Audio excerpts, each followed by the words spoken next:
a driving hazard you shouldn't have to worry about someone shooting at you. Well, it happened last night. Nearly 20 cars were damaged. 3 happened here in St. Johns County along 95 near World Golf Village. I want to show you this map. Troopers say this all started in Seminole County, moved to Volusia, then north to St. Johns County.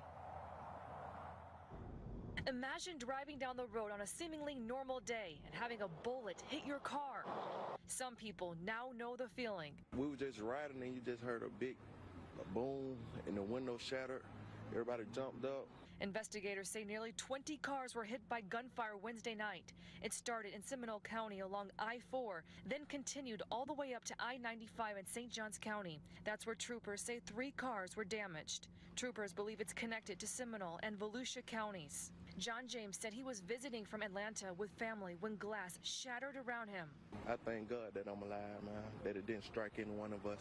The Volusia County Sheriff believes the gun might have been a BB or pellet gun. We're kind of scared, really, right? I mean, we're just on vacation trying to get home. About 20 more hours, so hopefully it's safe driving. This driver has a simple wish for his fellow drivers. Yeah, I hope everyone can make it home safe. Please drive safe, everyone. And at last checks, Florida Highway Patrol says it is getting search warrants to confirm if that car found in Jacksonville is involved. Reporting live in St. Johns County, Amber Krycka, Action News Jax. It's a night Jeremy Wright will never forget. It's heartbreaking. District 11 South Light Spot 11, respond to a structure fire. Yeah, we got a house on fire. Somebody to the house. It's in flames.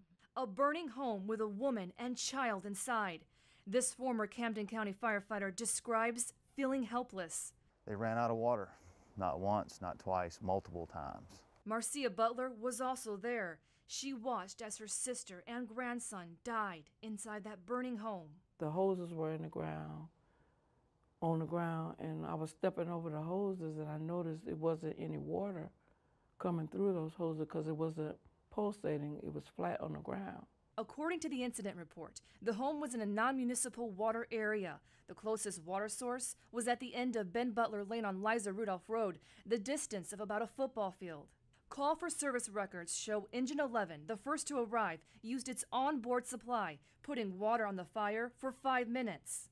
Despite the arrival of a second engine, Wright tells me the fire was burning out of control for 30 minutes. Radio transmissions from that night reveal getting a water tanker to the scene was a challenge. We do not have tanker 14 at this time. Tanker 14 is out of service. With tanker 14 out of the mix, I've learned the closest tanker was 11. It carries 2,000 gallons of water, but was sitting at the fire station, also out of service. Do I have a tanker that's closer than 10 out?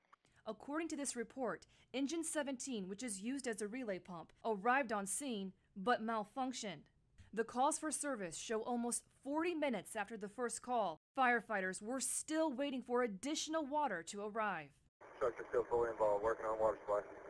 5,000 gallons of water didn't come. You can be the best firefighters in the world, but if you don't have a fire truck that'll pump water, you really can't do anything. After 17 years with the Camden Fire Department, Wright resigned, saying in this 3-page letter, "I will not allow you to get me killed." Poor decision making, lack of maintenance, and with having so many new people, it's a recipe for disaster. And Wright isn't alone. I've learned 20 first responders have left the department since January of last year. That's 26%. When we tried to talk to the fire chief, he shut us down, instead referring us to a PR firm based out of Atlanta. I asked about engine 17's malfunction. A spokesman told me it was a faulty throttle module and it's since been replaced. As for tanker 11 being out of service, the PR firm blames complaints by the online group Firefighters Against Corruption, saying tanker 11 was forced out of service for maintenance issues that would not have impacted its ability to respond on September 14th. But Wright believes if the 2 tankers had arrived on scene, they may have had at least a fighting chance of saving the mother and child inside. Could they have been saved?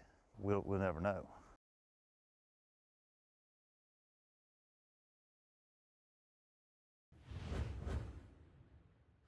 All of a sudden, we heard this big explosion. Jenna Lentz says she never would have believed. I initially thought either somebody drove through the house or the roof collapsed. That her washing machine could do something like this. We went in there and there was water everywhere. It looked like the tub pretty much came out the backside, and it had rotated around 180 degrees. Her 9-year-old GE Profile top-loading washing machine looked like something had exploded inside.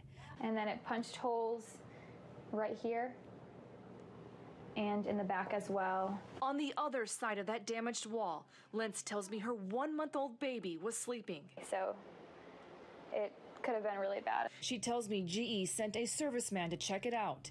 He was in shock. He's never seen anything like this. Lentz says he blamed faulty shock absorbers. Action News Jax told you back in September about another family who claimed a 22-pound concrete block shot out of their Whirlpool front-loading duet washer. I'm just glad my family wasn't here when that happened. The company sent the family a $1,200 check to buy a new one. I checked the Consumer Product Safety Commission website and found this complaint filed just 3 months ago about a 2006 GE front-loading washing machine. The owner saying it vibrated itself to exploding. We also found other complaints from people who reported their front-loading machines by Whirlpool had violent vibration events. Lynn says after reporting the damage, GE sent her this email saying she could get a new GE washer model for about $640. They described it as a discounted price, and that's not a discounted price.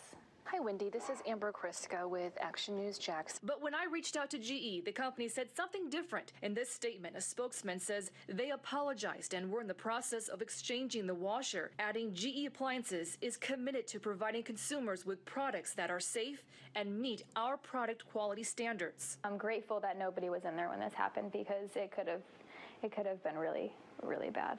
The laundry room has been cleaned up, the washer replaced. This mom now expects the only thing to come out of her machine is clean clothes. Reporting in Jacksonville, Amber Krycka, CBS 47, Action News Jax.